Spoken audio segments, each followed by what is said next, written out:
Mesdames, Mesdemoiselles et Messieurs, chers amis internautes, nous vous saluons dans le beau nom de Jésus.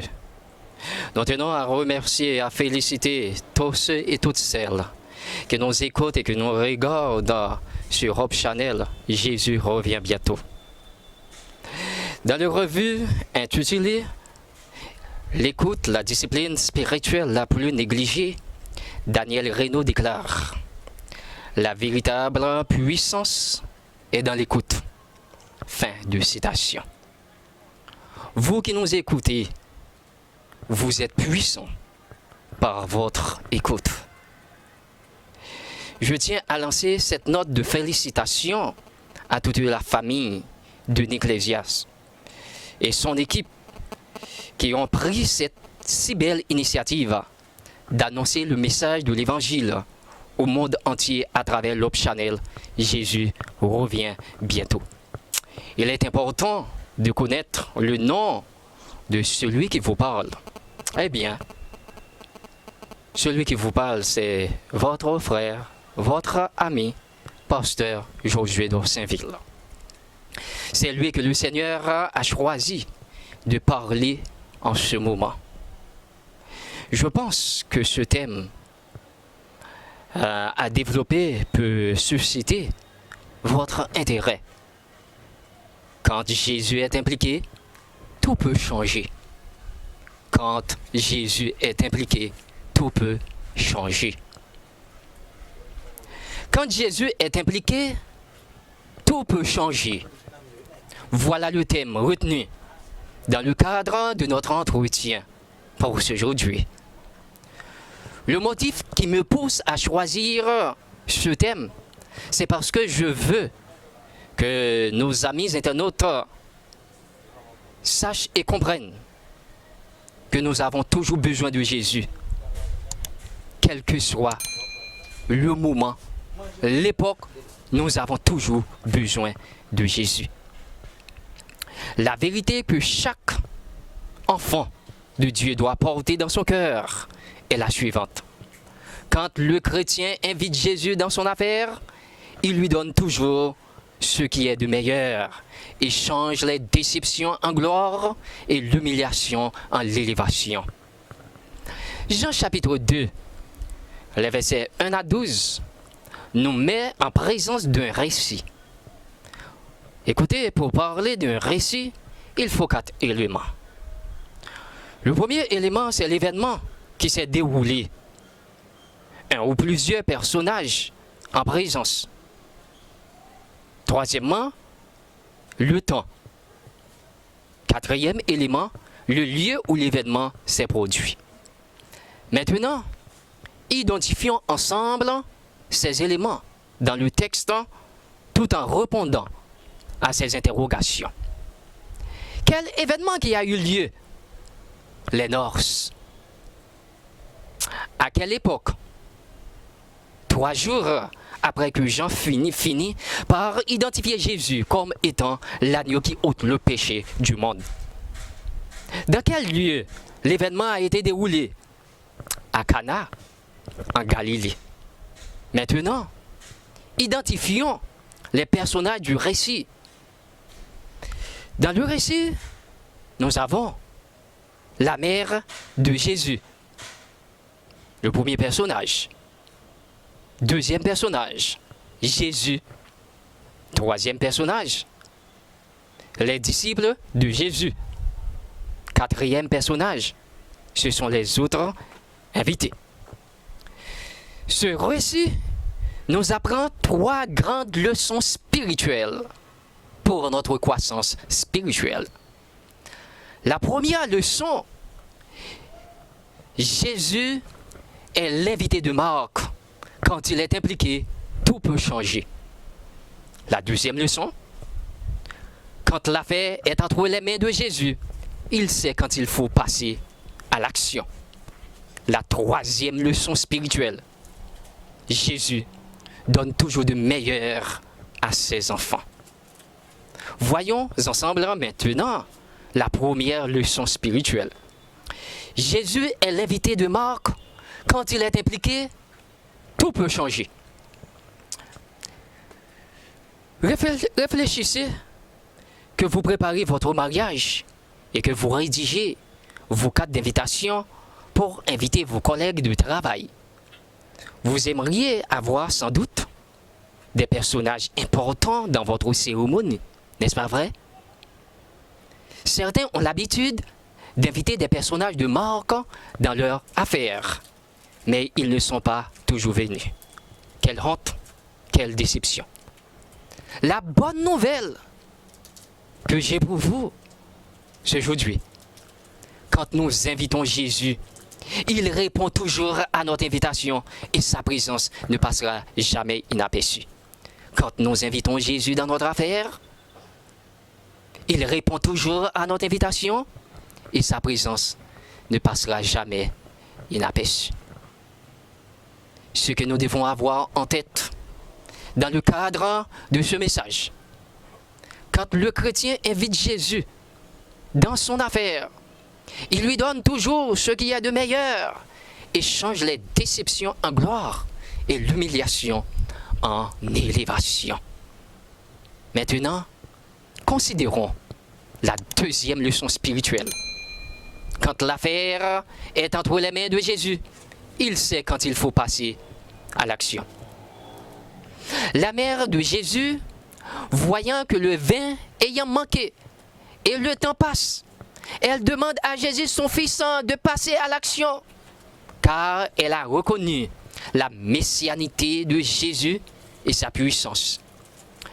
La réponse de Jésus à sa mère semblerait être une déception familiale, car il est dit dans Jean 2, verset 4, Jésus lui répondit, « Femme, qu'y a-t-il entre moi et toi? Mon heure n'est pas encore venue. » Jésus, mesdames, mesdemoiselles et messieurs, chers amis internautes, Jésus a dans son agenda un moment fixé pour délivrer chacun de ses enfants. Je me demande pourquoi Marie n'a pas pu donc attendre l'heure de Jésus. Pourquoi a-t-elle voulu mettre la charrue avant les bœufs? Il paraît que Marie a voulu connaître l'heure où Jésus passera à l'action. Car il y avait l'urgence. Quelle était donc l'urgence? Le vin était manqué. Parce que c'était vraiment une noce, il y avait beaucoup d'invités, le vin ayant manqué. Pour éviter une éventuelle déception, Marie dit à Jésus au verset 3, « Le vin ayant manqué, le vin ayant manqué. » La réponse de Jésus à sa mère pourrait être une réponse dure et manque de politesse. Mais écoutez, dans la réponse de Jésus, nous voyons la marque de la discipline, la marque de son autorité divine. Il faut respecter l'ordre de Jésus. Il faut attendre l'heure de Jésus. Il y avait une chose que Marie n'a pas prêté attention. Jésus avait le contrôle de la situation puisqu'il est invité de Marc. Bien des fois, nous invitons Jésus dans causer nous. Bien malheureusement, nous sommes parfois trop pressés, nous pas qu'attendre. Donc on dit parfois, Jésus allait trop doucement. C'est petit bourrique, l'immonté. Nous pas qu'attendre Jésus.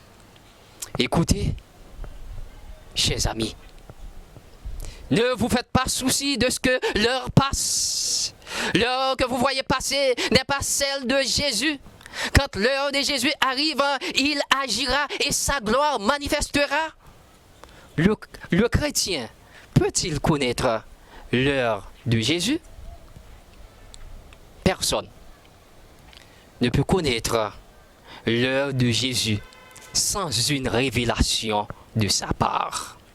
Écoutez, le plus important ne consiste pas à connaître l'heure de Jésus, mais plutôt, ce qui est plus important, c'est de vous assurer de sa présence. Ce qui est le plus important, c'est de vous assurer de sa présence.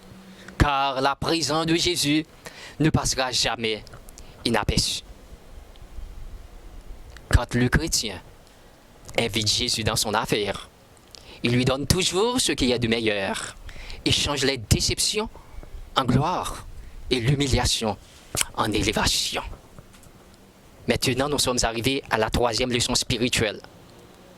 Jésus donne toujours de meilleur à ses enfants. Jésus donne toujours de meilleur à ses enfants. Pour recevoir de meilleur de Jésus, il faut apprendre à lui obéir. Jésus ordonna de remplir 6 vases d'eau et de les apporter aux serveurs. Les serviteurs qui ont rempli les vases savaient que c'était de l'eau, mais c'était l'ordre de Jésus. Quand les serveurs ont apporté les vases, l'eau fut changée en un vin de qualité. Amen. L'eau fut changée en un vin de qualité. Amen. Jésus donne toujours de meilleur à ses enfants obéissants. Meilleur, oui, meilleure femme, meilleur mari, meilleur emploi. Tout ce que Jésus donne à ses enfants, il donne à ses enfants toujours des choses meilleures. Qui ça ou gen nan? Est-ce que ça ou gen nan on lance un bon bagay? Zanmim, si ça ou gen nan on lance pas un bon bagay, c'est pas Jésus qui baoul. Parce que Jésus donne toujours de meilleur à ses enfants. Toujours de meilleur à ses enfants. Chers amis, chers internautes, tout ce que vous faites, invitez Jésus. Invitez Jésus dans tout ce que vous allez entreprendre. Invitez Jésus. Vous allez entreprendre un travail. Invitez Jésus. Vous allez entreprendre encore un voyage ou du moins contracter un mariage. Vous n'avez qu'une seule alternative. Invitez Jésus. Quand vient la honte et le mépris, si vous avez invité Jésus, Jésus les changera en gloire. Quand vient l'échec, il le transformera en succès. Quand vient les ténèbres, il les changera en pleine lumière. Pas jamais de monde qui invite Jésus dans les affaires. Pour les affaires passer mal. Pour vous sortir honteux et confus. Pas de sa pièce, zamim.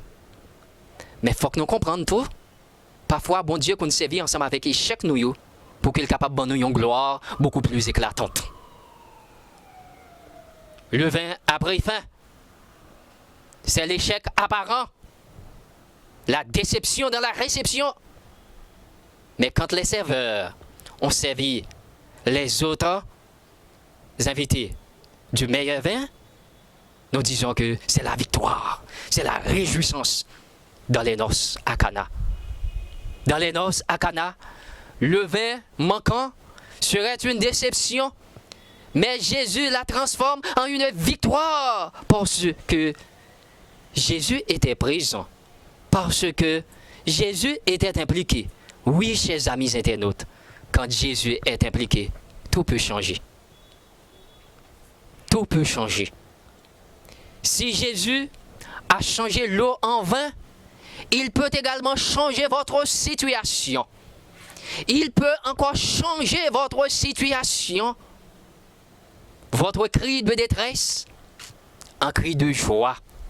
Votre pauvreté en prospérité. Votre échec en succès. Parce que quand Jésus est impliqué, tout peut changer. Laissez-moi vous dire, l'eau changée en vin était le premier miracle de Jésus durant son ministère terrestre. Jésus peut opérer un miracle en votre faveur. Jésus peut changer votre situation. Si et seulement si vous l'avez invité. Si et seulement si vous prenez plaisir à l'inviter dans votre affaire. Invitez Jésus, chers amis. Invitez Jésus. Le moment est venu de vous présenter brièvement 3 importantes leçons spirituelles tirées dans le sermon. La première leçon, Jésus est l'invité de Marc. Quand il est impliqué, tout peut changer. Deuxième leçon, quand l'affaire est entre les mains de Jésus, il sait quand il faut passer à l'action. Troisième leçon, Jésus donne toujours de meilleur à ses enfants. Ce que nous devons avoir en tête,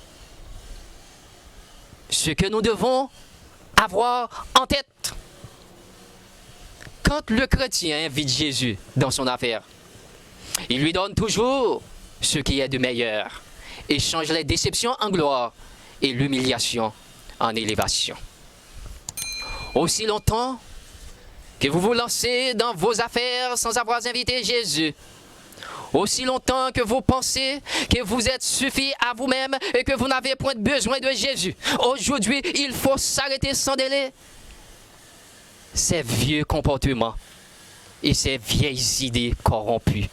Arrêtez encore, car Jésus veut vous offrir ce qui est de meilleur. Par-dessus de tout, il veut vous offrir la vie éternelle. Qui veut en ce jour accepter cette offre de Jésus? Ses bras sont grands ouverts. Oui, ses bras sont grands ouverts pour vous accueillir. Il veut vous donner le bonheur. Jésus a dit, venez à moi, vous tous qui êtes fatigués et chargés, je vous donnerai du repos.